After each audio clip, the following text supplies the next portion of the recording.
The English Civil War, which raged from 1642 to 1651, was a transformative and tumultuous period in British history. It was far more than a series of battles. It was a conflict that pitted King Charles I and his Royalist supporters against the Parliamentarians, led by figures like Oliver Cromwell, in a struggle that fundamentally reshaped England's political, social, and religious fabric. The war ended centuries of unquestioned monarchical authority, set a precedent for constitutional governance, and left a profound and lasting legacy on the British Isles. The origins of the English Civil War can be traced back to growing tensions between King Charles I and Parliament. Charles ascended to the throne in 1625, inheriting a kingdom already grappling with political instability and religious divisions. Charles was a firm believer in the divine right of kings, of the idea that monarchs were appointed by God and accountable only to him. This belief often put him at odds with Parliament, which increasingly sought a greater role in governance and the right to limit royal authority. Charles's autocratic style of rule, his financial policies, and his religious practices alienated many of his subjects and sowed the seeds of rebellion. One of the key sources of conflict was Charles's reliance on unpopular methods of raising revenue.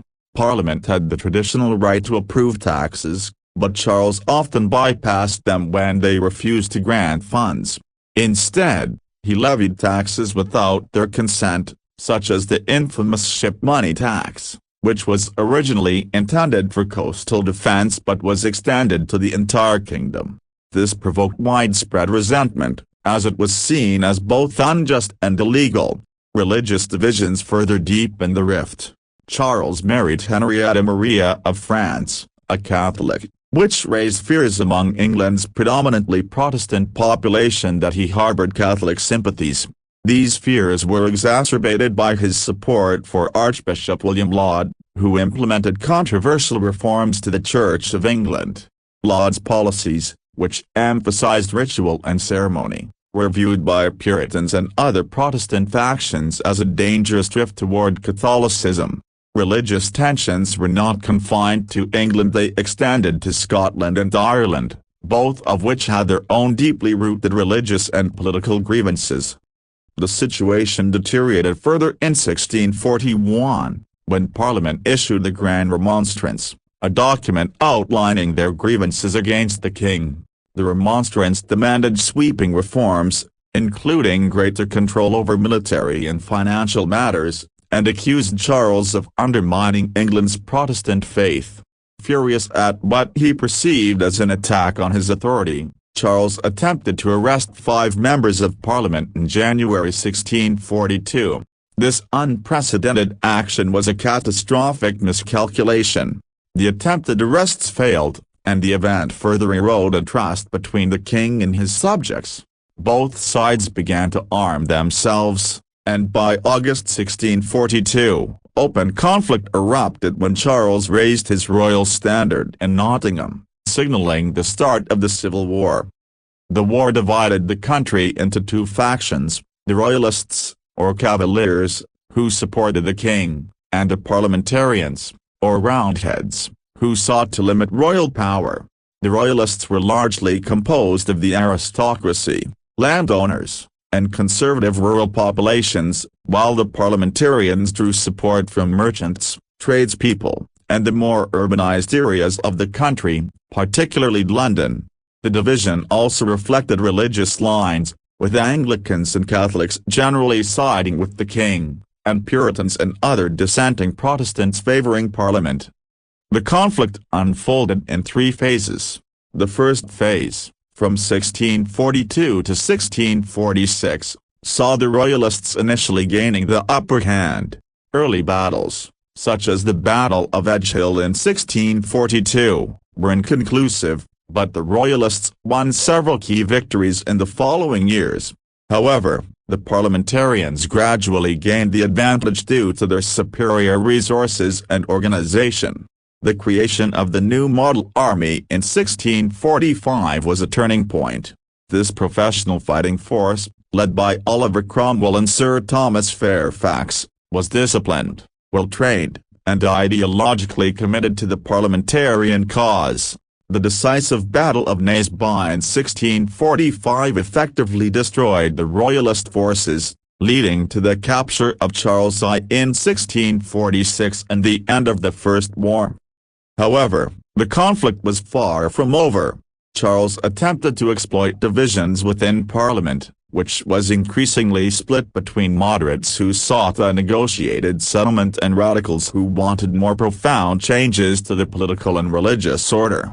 Charles secretly negotiated with the Scots, promising to impose Presbyterianism in England in exchange for their support. This led to the Second Civil War in 1648, as Royalist uprisings broke out across England. However, the Parliamentarians, led once again by Cromwell, decisively defeated the Royalists at battles like Preston. Charles's duplicity during this period alienated even his former allies and sealed his fate. In 1649, Charles was brought to trial for treason by a special tribunal. His execution on January 30, 1649, was a momentous and unprecedented event. Never before had a reigning monarch been publicly tried and executed by his own people. Charles's death sent shockwaves across Europe, marking the end of the monarchy and the establishment of the Commonwealth of England, a republic led by Oliver Cromwell and the Rump Parliament. The third and final phase of the war, often called the Third Civil War, occurred between 1649 and 1651. This phase involved Royalist uprisings in Ireland and Scotland, as well as an invasion by Charles II, the son of the executed king. Cromwell led brutal campaigns in Ireland and Scotland to suppress resistance, leaving a legacy of bitterness, particularly in Ireland, where massacres at Drogheda and Wexford are remembered as acts of severe repression. The final blow to Royalist hopes came at the Battle of Worcester in 1651, where Charles II's forces were decisively defeated, forcing him into exile. The English Civil War had far-reaching consequences. Politically, it marked the beginning of the end for absolute monarchy in England.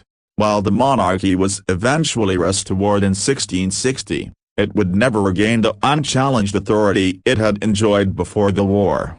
The war established the principle that the monarchy could not govern without the consent of Parliament, laying the foundation for England's evolution into a constitutional monarchy. It also inspired debates about democracy, governance, and individual rights that would influence political thought for centuries. Socially and economically, the war was devastating. Tens of thousands of people died in battle, while many more perished from disease, famine, and the destruction of property. Communities were divided by loyalties, and the scars of the conflict lingered for generations. Religious tensions remained high, with the Church of England re-established under Charles II but with a more limited role in national governance. The English Civil War was more than just a battle between king and parliament. It was a clash of ideologies about power, governance, and the rights of individuals.